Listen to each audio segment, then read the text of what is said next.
la primera clase, ustedes hablaron ya de tasa de filtración glomerular,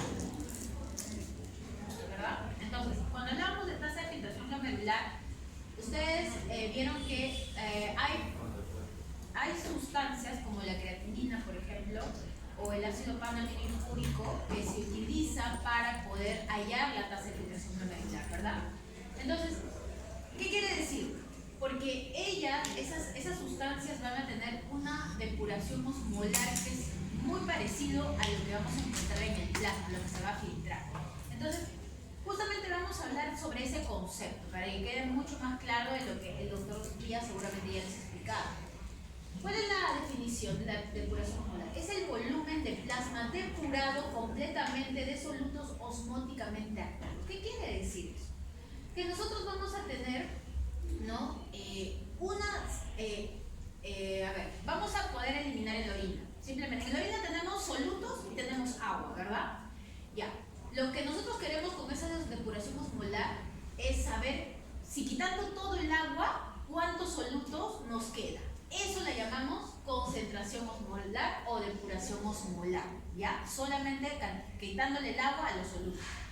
Para hallarlo, chicos, utilizamos una fórmula, que es osmolaridad de la orina por el flujo urinario, que lo medimos en mililitros por minuto, y la osmolaridad plasmática, que es miliosmoles por litro. La osmolaridad tanto de la orina como la plasmática se miden por miliosmoles por litro, ¿ya? En cambio, lo que nosotros queremos hallar, que es la concentración depuración osmolar, es mililitros por litro. Entonces, ¿cuál es la importancia para saber? ¿Por qué es importante saber depuración osmolar? Porque nos indica qué tan efectiva es la excreción total de osmoles, ¿ya? De un cierto metabolito, y sirve como base para calcular el CRIAM del agua libre, que ahora lo vamos a ver después de esta diapositiva. Ejemplo, por ejemplo, un paciente tiene una osmolaridad de la orina de 600 miliosmoles por litro, ¿ya? Un flujo urinario de 1 mililitro por minuto y una osmolaridad plasmática de 300 miliosmoles por litro. Y nos piden hallar la depuración osmolar. Entonces simplemente reemplazo 600 por el flujo, que es 1, sobre la osmolaridad plasmática, que es 300, ¿verdad? Y me va a salir 2 mililitros por minuto. Eso sería mi depuración osmolar, ¿ya? Simplemente. Entonces, los riñones, ¿cuál es la interpretación? Los riñones están eliminando solutos osmóticamente activos. ¿Qué quiere decir activos? Que se van a reabsorber, como el sodio, por ejemplo, ¿verdad? Se reabsorbe, se secreta, sobre todo en los hidrogeniones, todo eso, pues dice osmóticamente activos, a una tasa que limpia, o sea, que barre con ellos, porque estamos excretándolo en la orina, de 2 mililitros del plasma por minuto. Eso quiere decir. Por eso es que la depuración urinaria se mide por mililitro por minuto, ¿ya? Mientras que el clearance de agua libre, nosotros estamos hablando del volumen de agua libre de solutos eliminado por los riñones por minuto. Es decir, nosotros vamos a tener, ¿verdad?, agua libre, agua y los osmoles, ¿verdad? Ahora ya no quiero ver la concentración de esos osmoles, solamente quiero ver cuánto agua estoy eliminando. A eso yo le hablo de clearance de agua libre. ¿Cómo lo voy a hallar? Lo voy a hallar simplemente restando mi volumen urinario por mi depuración osmolar, ¿ya? Ese es el clearance de agua libre. Entonces, si nosotros tenemos un clearance de agua libre mayor a 0, el riñón está eliminando agua libre y vamos a tener una orina diluida. Si es menor a 0, vamos a tener una orina concentrada, porque el riñón está concentrando el agua. Y si es igual a 0, es la misma osmolaridad que el plasma, 300. Que normalmente ocurre en los estados en los donde no nos encontramos ni con normovolemia, y ¿qué ocurre en las nefronas corticales, ¿ya? Entonces, hay otras formas también de sacarlo, chicos. Hay clearance de agua, podemos sacarlo por el volumen urinario, por 1 menos la osmolaridad urinaria sobre la osmolaridad plasmática, o también por volumen urinario por 1 menos el sodio urinario más el potasio urinario sobre el sodio plasmático, ¿ya? Pero esto es más fácil. Entonces, ¿cómo hallamos? Ya, primero, interpretación fisiológica. El clearance de agua libre refleja la acción de ADH sobre los túbulos colectores. Acordémonos, ¿quién va a diluir, quién va a concentrar la orina? El ADH, pues, ¿no? Entonces, si yo tengo mayor cantidad de clearance de agua libre, significa que estoy diluyendo mi orina y no está participando mi ADH. Entonces, mi clearance va a ser positivo y yo voy a decir que mi orina orina es hipotónica. En cambio, si yo voy a tener una orina concentrada, es porque mi clearance es menos, es bajo, ¿no? Es menos de 0, le dice, ¿no? Porque estoy usando ADH y mi orina va a ser hipertónica. Simplemente es pura interpretación, pura lógica de lo que hemos estudiado. Entonces, nosotros vamos a ver que la depuración de agua libre indica la capacidad del riñón para eliminar o conservar agua libre de soluto. Entonces, el clearance del agua libre es igual flujo urinario, mililitros por minuto, y depuración osmolar, mililitros por minuto. Vamos a dar un ejemplo. Un paciente tiene una osmolaridad urinaria de 150 milismoles por litro, flujo urinario de 2 mililitros y una osmolaridad plasmática de 300 milismoles por litro. Me están pidiendo que haya el clearance de agua libre, pero para eso primero tengo que calcular mi depuración osmolar, porque yo necesito esto para hallar esto, porque ya tengo la B, que es el flujo urinario, ¿ya? Entonces, utilizo mi fórmula de depuración osmolar, ¿verdad? Y va a ser 150 por 2 del flujo sobre osmolaridad plasmática, que es 300, me sale 1 mililitro por minuto. Ya teniendo mi depuración osmolar, ya puedo hallar mi depuración de agua libre. Entonces, lo que hago es restar solamente el volumen menos mi depuración osmolar, que va a ser 2, que me sale el volumen, menos 1, voy a tener más 1 mililitro por minuto. En este caso, chicos, sí tengo que decir si es positivo o si es negativo, porque va a depender de eso, ¿verdad? Va a depender si mi volumen es mayor y mi clearance es menor, ¿no? Porque de esto va a depender si estoy depurando agua o no estoy depurando agua. Entonces, la interpretación va acá. Cuando me sale un valor positivo, es decir, más 1 mililitro por minuto, indica que el riñón está eliminando agua libre, ¿ya? Y si indica la libre, ¿qué quiere decir? Que no estoy utilizando mi ADH, estoy diluyendo mi orina. Eso significa, ¿ya? Entonces, en resumen, clearance de agua libre, cuando es positivo, es excreción de agua libre, orina diluida y osmótica. Situación clínica, es decir, tengo un ADH bajo. ¿Cuándo puede pasar eso? Cuando la diuresis está acuosa, por ejemplo, en diabetes insípido, cuando no produzco ADH, ¿ya? En cambio, si yo tengo una clearance de agua libre negativo, yo voy a ver que se está reabsorbiendo agua libre y estoy concentrando mi orina, por eso es que es hiperosmótica. Entonces mi ADH está elevada y eso hace que se retenga agua. ¿Y eso dónde va a ocurrir? En deshidratación, en hiponatremia, ¿verdad? Es sencillo, solamente ustedes tienen que, como les digo, utilizar la lógica, porque de acá pueden venir varias preguntitas, ¿verdad? Ahora, el clearance de agua libre, como les dije, igual a volumen menos depuración osmolar. Orina diluida, la orina diluida normalmente el volumen el flujo urinario va a ser mayor que el clearance osmótico, y esto me trae un clearance de agua positivo. Por lo contrario, una orina concentrada, el volumen es menor que el clearance osmolar, y esto me va a traer un clearance de agua negativo. Y la orina isotónica, mi flujo urinario es igual a mi depuración osmolar, y eso me trae como una consecuencia de mi clearance de agua libre igual a 0. ¿En dónde dijimos? En las nefronas corticales o cuando estoy en normovolemia, ¿ya? Entonces, eso es el resumen: depuración osmolar y depuración de agua libre. Lo he tratado de hacer súper sencillo para que lo puedan entender y comprender, ¿ya? Entonces, acuérdense, depuración osmolar quiere decir depuración de sustancias, mientras que depuración de agua libre solamente es el agua que yo estoy tratando de ver que estoy eliminando en la excreción. Entonces, esto va a traerme estanitos, isotónicos, hipotónicos, hipertónicos, que ustedes ya lo han manejado en otro tipo de segmentos, ¿verdad? Entonces, cuando hablo de isotonía, estoy hablando de que la parte de la osmolaridad urinaria versus el plasma va a ser igual, aproximadamente de 282 a 300 miliosmoles por litro.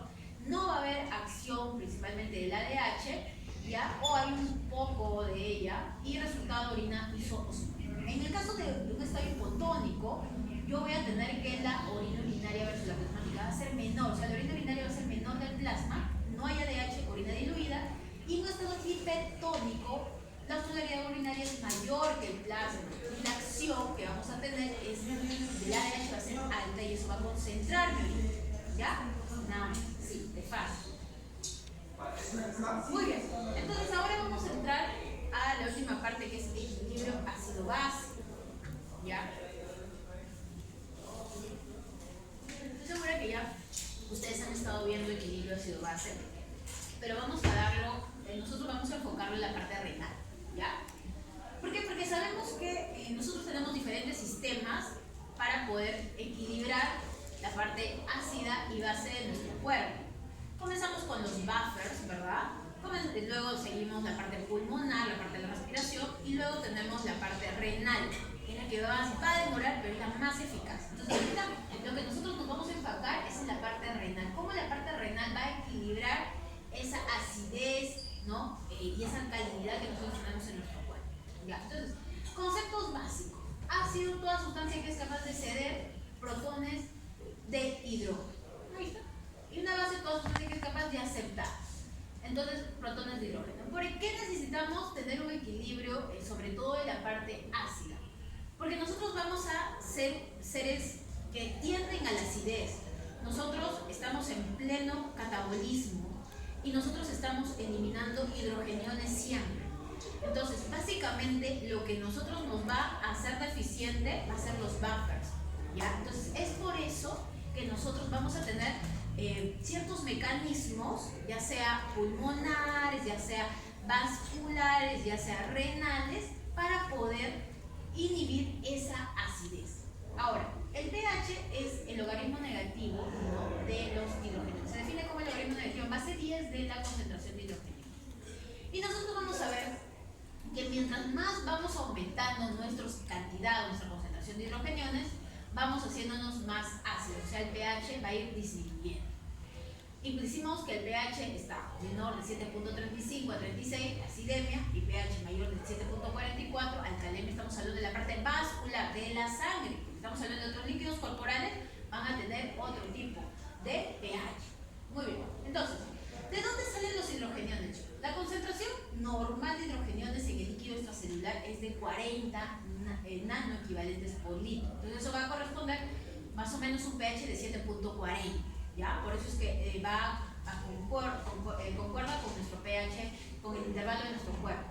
La importancia de la concentración de hidrogeniones está dada por la alta reactividad de por las proteínas, cambiando así su función.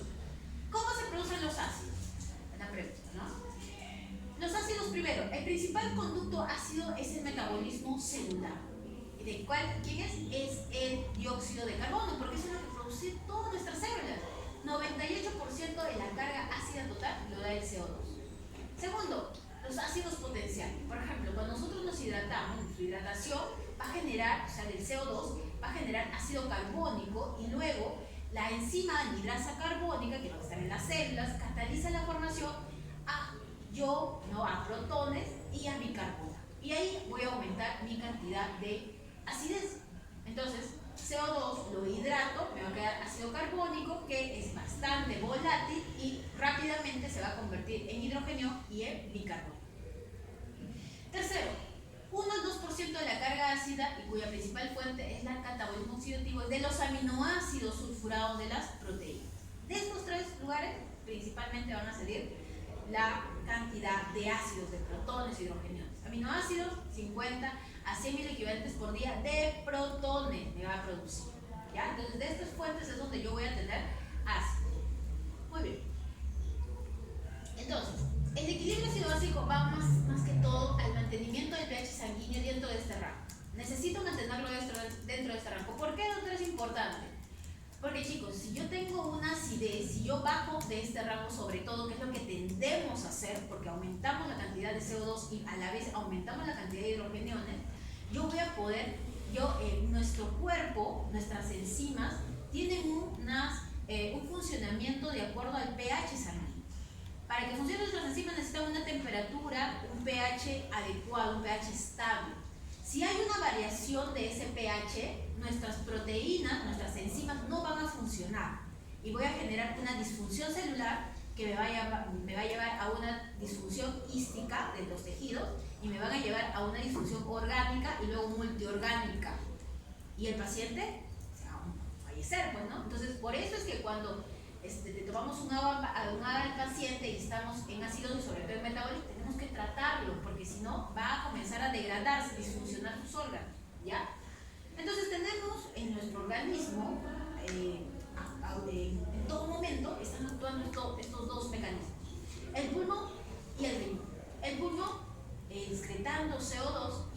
riñoncito tratando de excretar o titular, ¿no?, los iones hidrógeno. Y ahí va varios conceptos, ¿no? Tratando de titular iones hidrógeno. Vamos a entender qué significa. ¿Cuáles son nuestros mecanismos reguladores? Los buffers químicos inmediatos, que ahorita están, ¿no?, normalmente es lo que más funciona en nuestro cuerpo, ¿no? Ya cuando entramos a un estado de mucha acidosis o de mucha alcalosis, recién comienzan a activarse nuestra ventilación pulmonar, en la que yo comienzo a retener o a eliminar CO2, y si no funciona, va a activarse mi riñoncito en la parte de función renal, donde va a regular tanto los iones hidrógenos y el bicarbonato. Es lento pero sostenido, esto es importante, esto se va a demorar horas o días, pero lo va a sostener en el tiempo, ¿ya? Entonces, como les decía, el CO2 es lo que principalmente se va a formar en nuestras células, que nos va a causar la acidez. Y vamos a utilizar amortiguadores. Uno de ellos va a ser la hemoglobina, ¿verdad? Los glóbulos rojos, que van a tener a su vez anhidrasa carbónica, y la hemoglobina unida también al oxígeno, y el oxígeno, para poder cuidarnos, ¿no?, de esa acidez, le va a dar paso al ion hidrógeno a que se une a esta hemoglobina, para poder luego ser eliminada cuando llega a los pulmones nuevamente como CO2. Entonces, acá vamos a tener a Henderson y Hasselbalch, que fueron científicos, ¿no? Uno médico, el otro fisiólogo y químico, los cuales en los años más o menos de 1900 cada uno, ¿no?, comenzó a estudiar todo lo que es la parte del pH, básicamente, ¿no? El efecto Bohr, cómo es que el movimiento se da el movimiento de la curva de la hemoglobina, y comenzaron a formar la ecuación que ya todos comenzamos, que es la ecuación de Henderson y Hasselbalch, ¿no? Entonces, ¿qué muestra esta ecuación? La relación de la concentración de bicarbonato y de CO2, que permite calcular el pH y entender si es un trastorno, ya sea metabólico o es un trastorno respiratorio. Y para eso tenemos que tener en cuenta los valores, ¿ya? Entonces, los valores que manejamos: bicarbonato de 22 a 26, su promedio 24, la presión arterial de CO2, vamos a tenerlo de 35 a 45, su promedio 40, vamos a tener un coeficiente de solubilidad y el pK del sistema, o sea, el coeficiente el pK, que va a ser el coeficiente de disociación, ya sea una disociación si eres ácido o una disociación si eres base, y del bicarbonato va a ser de 6.1, ¿verdad? Y entonces acá nosotros vamos a sacar el promedio de 7.4, el pK, logaritmo más o menos es 20, a una relación de 20 a 1, que tenemos el logaritmo de 20, y obteniendo el pK de 6.1 para el bicarbonato, ¿ya? Entonces, ¿qué es un buffer? Es una solución que resiste cambios importantes de pH al añadir ácidos o bases.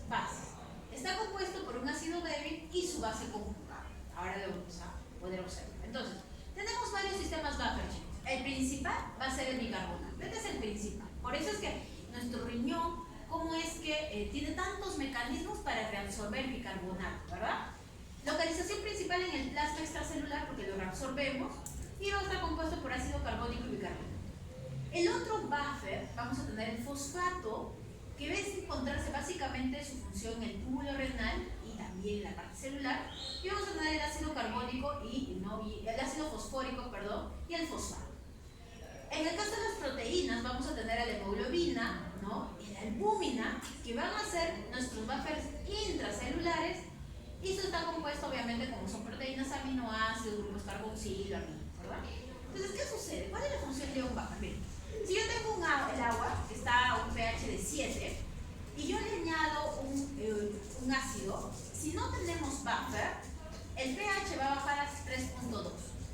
Pero si yo a esta agüita de 7 yo le añado un buffer, no tiene un buffer, pero a la vez le pongo el ácido, ya no va a bajar a 3.2, se va a amortiguar y solamente el pH va a bajar a 6.8, ¿ya? Eso significa un buffer. Por lo mismo, igual en una base. Entonces, un buffer que me va a ayudar como base, si yo tengo agüita y le añado una base, me va a subir, ¿verdad?, el pH a 11.5. Pero si esta agüita tiene buffer de 7, solamente me sube a 7.2 el pH. Eso significa un buffer, ¿ya? Es un amortiguador, pero es amortiguador. Vamos a tener diferentes tipos de buffer, ¿ya? líquido extracelular, bicarbonato, hemoglobina, ¿no? Líquido intracelular, proteínas y fosfato, hueso, carbonato de calcio, orina, fosfatos y amonio. Y esto es lo que vamos a ver ahora. En un ratito vamos a ver fosfatos y amonio. Entonces, cada uno va a tener su importancia.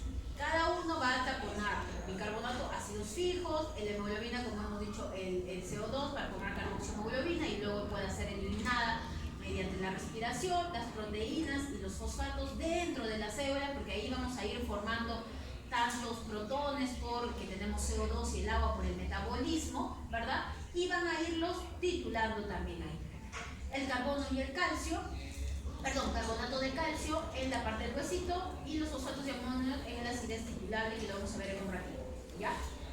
Esta es nuestra fórmula, ¿verdad? De CO2 más agua es igual a ácido carbónico que se convierte muy rápidamente a protones más bicarbonato. Esto lo voy a eliminar por la ventilación y el bicarbonato yo lo voy a tratar de reabsorber por el riñón, mientras que los hidrogeniones se van a eliminar por el riñón. El principal buffer líquido extracelular comprende un ácido débil, que es el ácido carbónico, y su base conjugada, que es el bicarbonato. ¿Ya? Muy bien. Entonces, ya regresamos, después de hacer ese pausa, esa introducción, regresamos nuevamente a nuestro riñoncito. Acá está nuestro riñón. Entonces, ¿cómo yo voy a controlar este ingreso de protones? Nosotros vamos a ir formando más o menos de 4.390 miliequivalentes por día de hidrogeniones y va a irse, ¿no? ¿Va a ir a dónde? Va a irse a la cápsula de Bowman y se va a ir hacia el túbulo contorneado proximal, hasta el tubo proximal. Y también puede tener ácidos, no solamente protones, sino ácidos no volátiles. ¿Qué quiere decir ácidos no volátiles? Que son ácidos fijos, ¿ya? Ácidos fijos, los cuales no van a ser volátiles. O sea, no es como el CO2, que el protón se convierte en CO2 y se puede eliminar por la respiración. Estos ácidos no, se van a quedar. Entonces tenemos acá el sulfato, el fosfato, por ejemplo, son ácidos no volátiles. Entonces, los riñones deben excretar una cantidad de ácido igual a la producción de ácido no volátil. Además, deben evitar la pérdida de bicarbonato. Esa es su función. Entonces, ¿qué es lo que sucede? Si sumamos la cantidad de ácidos que tenemos, miliequivalentes por día, va a sumar 4.400 miliequivalentes por día aproximadamente. Y en la orina lo que vamos a eliminar es de 50 a 100 miliequivalentes por día. ¿Cómo se va a producir esto? Si nosotros teníamos 4.400 miliequivalentes por día, es que vamos a ver que en la parte, sobre todo desde el túbulo proximal, vamos a comenzar reabsorción de bicarbonato, vamos a secretar hidrogeniones y vamos a producir también formar nuevo bicarbonato, ¿ya? Entonces, hay que tener en cuenta el mínimo de pH que puede alcanzar la orina, chicos, es de 4 a 4.5, es decir, 0.2 miliequivalentes por litro de hidrogenio. Si no, podemos dañar nuestro riñón, nuestra nefrona. Y los ácidos son dañinos para las proteínas de las nefronas, de los túbulos. Y si tenemos mucha cantidad de ácidos, los podemos dañar, al igual que la sangre, que los tejidos que les estaba mencionando, ¿verdad? Que todos los tejidos que podrían generar una disfunción, se aumenta la acidez de nuestro cuerpo. Entonces, la pregunta es, ¿cómo es que el riñoncito se va a proteger de esa cantidad de ácidos, la cantidad de protones que va a tener por nuestros túbulos? Mediante la acidez titulable y el sistema de amonio. Estos dos me van a ayudar a proteger a mi riñoncito de que la acidez que estoy eliminando no le cause daño, ¿ya? Entonces, vamos a ver. La excreción neta de ácidos va a ser igual a una forma. Al amonio, hay un amonio que les mencionaba acá, el sistema amonio, más la acidez titulable, el ácido titulable, menos el bicarbonato. O sea, el resto, ¿no? Resto el bicarbonato, que en realidad es lo que a mí me ayuda para poder, como mecanismo de bajo. Entonces, excreción poca de bicarbonato. ¿Cuánto disminuye el bicarbonato? Refleja la pérdida del base, de excreción neta de ácido. Excreción de bicarbonato representa las 2/3 partes de la excreción neta de ácidos, la excreción de ion amonio, principal forma de excreción de hidrogeniones en la orina, y la acidez titulable.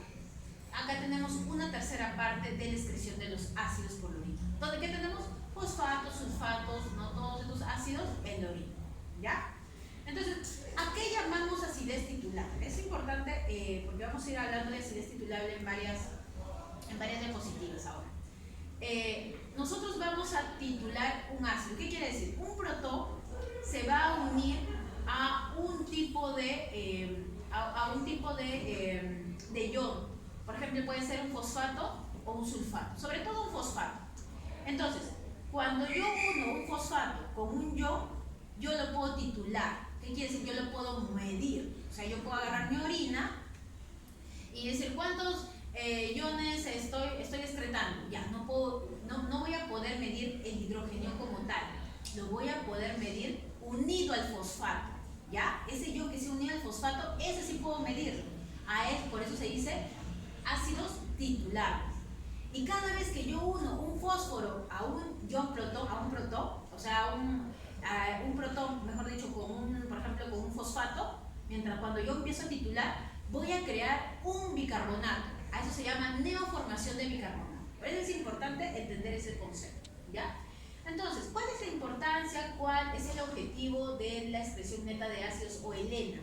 Indica la capacidad del riñón para eliminar el exceso de ácido.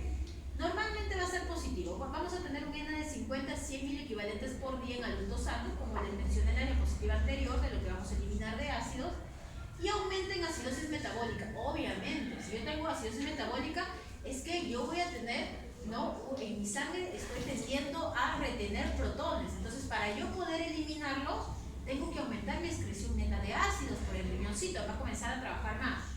Mayor necesidad de eliminar hidrógeno, pero es negativo o bajo en acidosis tubular renal, incapacidad de excretar hidrógeno. ¿Por qué se da esa acidosis tubular renal? Vamos a tener varios tipos, pero se va a dar por un factor genético en la que no voy a poder tener, o el paciente que tiene acidosis tubular renal no va a tener los transportadores necesarios para poder excretar estos hidrógenos, ¿ya? Muy bien. Entonces, para eso tenemos que entender algo. Para ver la acidez titulable, tenemos que entender en dónde se va a reabsorber este bicarbonato. Porque como hemos visto en la formulita de acá, la absorción de bicarbonato es importante, porque también vamos a excretar, pero un poco, ¿ya? Un poquito de la base, pues también vamos a excretar. Entonces nosotros vamos a tener más o menos 4.320 milequivalentes por día, en la cual vamos a reabsorber de bicarbonato 85% en el túbulo contorneado proximal. Luego el 10% en el asa o esa de Hendel, 432 aproximadamente, y en el túbulo distal y en el túbulo colector más o menos un 5%. ¿Ya? Eso es lo que menciona la literatura. Y más o menos voy a excretar 1 equivalente por día. ¿Ya? Entonces, hay que tener en cuenta esto, que por cada ion de bicarbonato que se reabsorbe, ha de secretarse un ion de hidrógeno. Si yo elimino un ion de hidrógeno, voy a reabsorber un bicarbonato. ¿Por qué? Porque se va a formar de esta forma. Entonces, ¿cómo se forman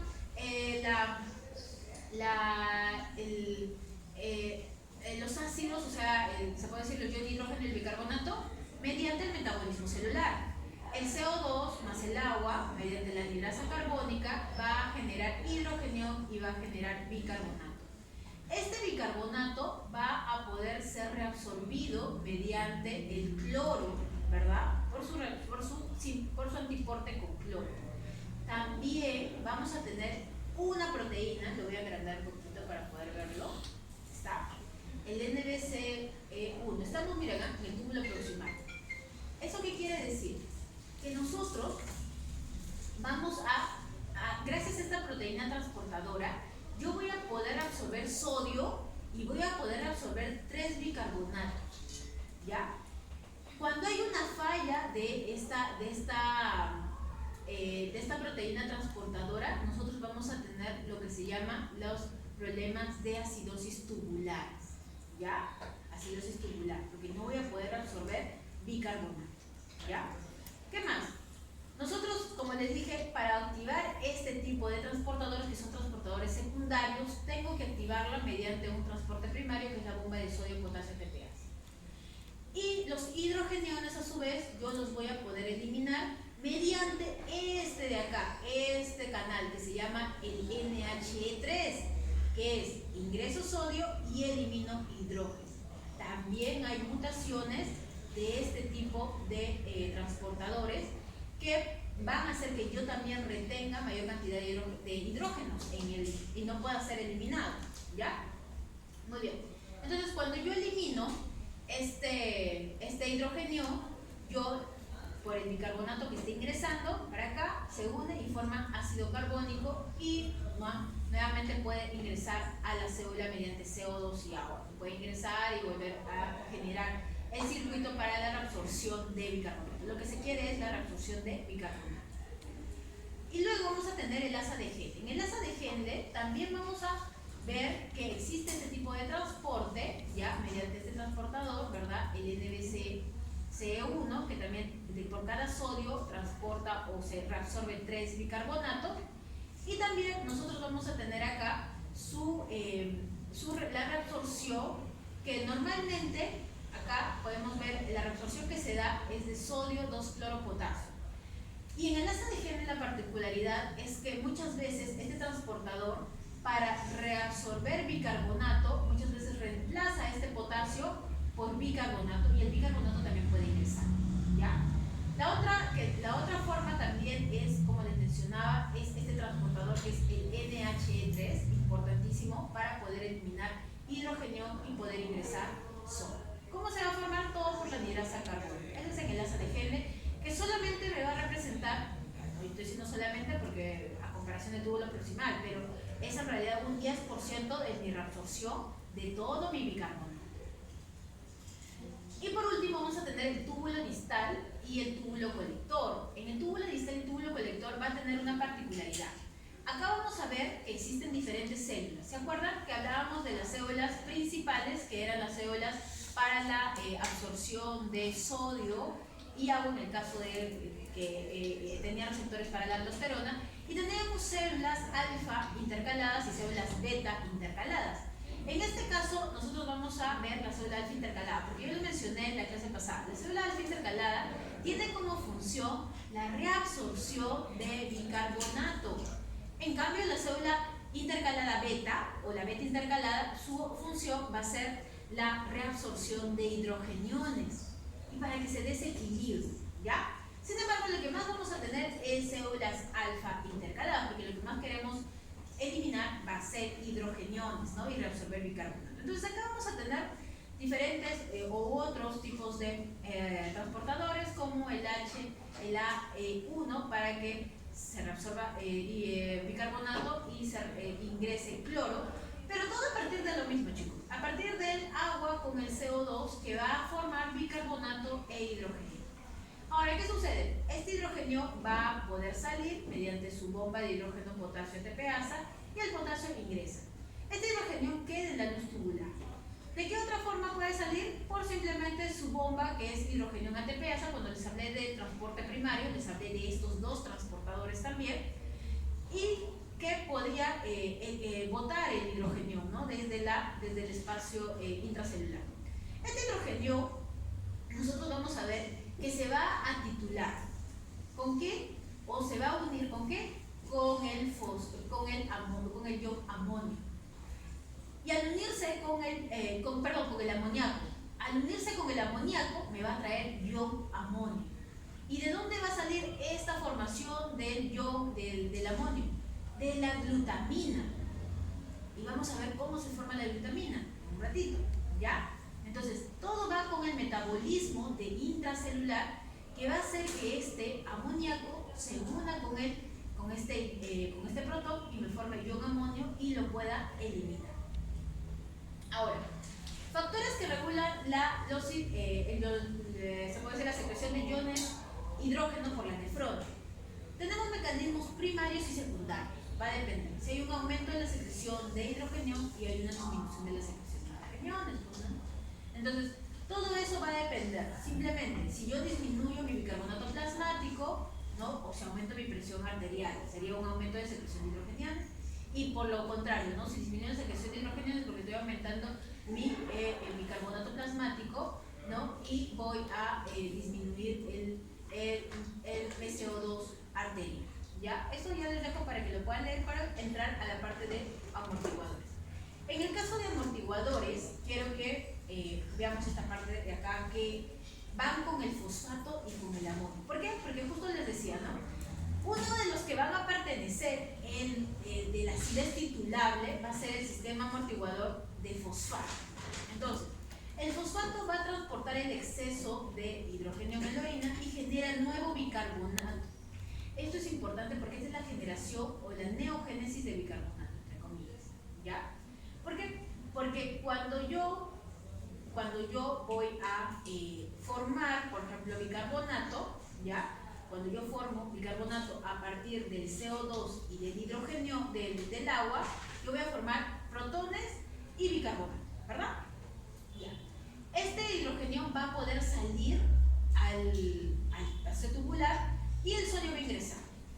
Pero ¿qué pasa? Nosotros vamos a tener iones de fosfato que se han filtrado, ¿verdad? Desde la sangre, y este ion fosfato va a unirse al hidrógeno.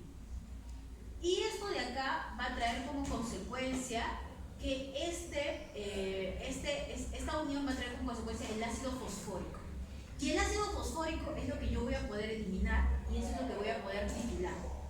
Entonces, como de acá simplemente el hidrógeno se ha unido y esto va a poder ser eliminado, no va a tener que regresar y volver a unirse al bicarbonato, ¿verdad? No. Se ha generado a partir de esto, a partir de que el hidrógeno se va, y ya para eliminarse por la orina, se genera este nuevo bicarbonato. Entonces, cuando hablamos de generación del nuevo bicarbonato es porque los iones hidrógeno se unen a un ácido titulable y se van a excretar por la orina. ¿Ya?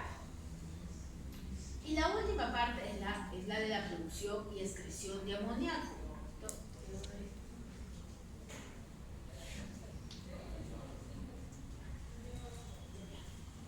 Entonces, acá también, ¿por qué? Porque como les mencionaba, si un ion, si un protón se une a su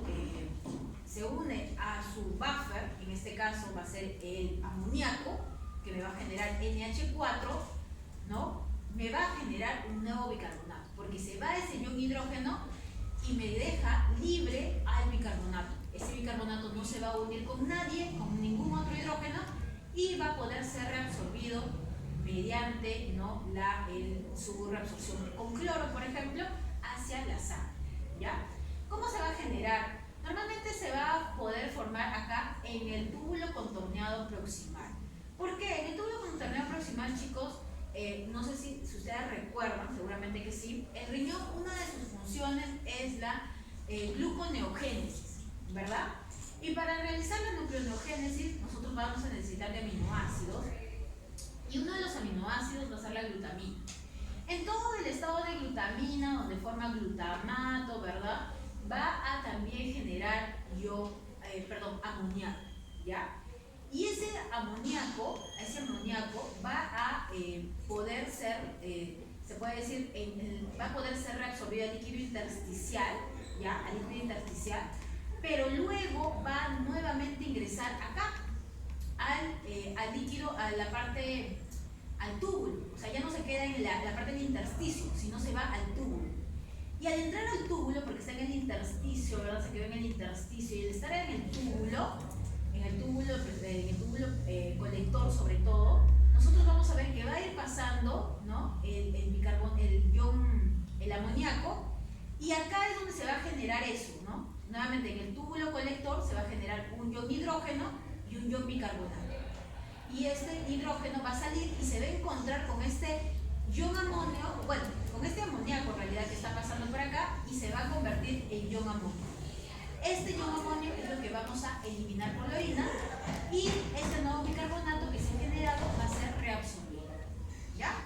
Listo. Entonces, se genera la glutamina gracias a la gluconeogénesis, como le dije, el amoníaco, y luego este amoníaco, al ser reabsorbido, al ser secretado, mejor dicho, no reabsorbido, secretado en el túbulo colector, va a poder titular también a un protón para formar ion amonio, ¿no? O unirse a un protón para formar ion amonio. Y para terminar, la parte de hipovolemia. En el caso de hipovolemia, es el estado de disminución del volumen intravascular efectivo, plasmático, ¿verdad? Que puede comprender la perfusión de órganos, comprometer, perdón, con la perfusión de órganos, obviamente, porque estoy estoy disminuyendo su flujo plasmático. ¿Cuáles son las causas comunes? Hemorragia, ¿verdad? Hemorragia, vómitos, diarrea, pérdida excesiva, en el caso de la parte renal, diuréticos, diabetes insípida. Y también puedo llegar a tener un shock hipovolémico. ¿Por qué? Porque tengo una lesión traumática, no me doy de cuenta, puede ser cerrada o puede ser penetrante, líquido hasta la parte externa. Puede ser en el tórax, en el abdomen, en los huesos, yo qué sé, pero el estado es que estoy perdiendo sangre. Por una hemorragia gastrointestinal, que es bastante frecuente, que hagamos shock hipovolémico por esta hemorragia, por una úlcera péptica, por ejemplo, ¿no? El síndrome aórtico agudo, disección aórtica, que es una emergencia, ¿no? Acá, porque si estamos hablando de la parte aórtica, deshidratación severa, vómitos, diarrea, diuresis, que si no le hacemos caso y se va haciendo más crónico, nos lleva a un shock hipovolémico, grandes quemados, ya mayor del 80%, golpe de calor, intraoperatoria, complicación postquirúrgica, también me puede llevar a un shock hipovolémico, ¿verdad? Cuando el tiempo operatorio es muy grande y hay mucho sangrado, también me lleva un shock hipovolémico. ¿Cuál es la respuesta fisiológica renal que hemos estudiado ya la clase pasada? Activación del SARA, ¿verdad? Renina angiotensina aldosterona, eso me ayuda a retener sodio y agua, secreción de ADH para retener agua libre y aumento de la reabsorción de bicarbonato y elimino hidrogenio. ¿Por qué? Porque esto de acá puede inducir a una alcalosis metabólica, ya que cuando pierdo líquido normalmente comienzo a acidificarme, ¿ya? Porque aumenta mi catabolismo. Pero reabsorber tanto el bicarbonato me puede inducir a una alcalosis metabólica por contracción, ¿ya? Muy bien, chicos, eso sería todo. Eso, la referencia. ¿Una consulta, pregunta? ¿Sí? ¿Durmieron bien? Sí. Muy bien, ya. Hasta acá entonces vendría su examen de renal. Ya voy a dejar las diapositivas acá para que lo puedan descargar.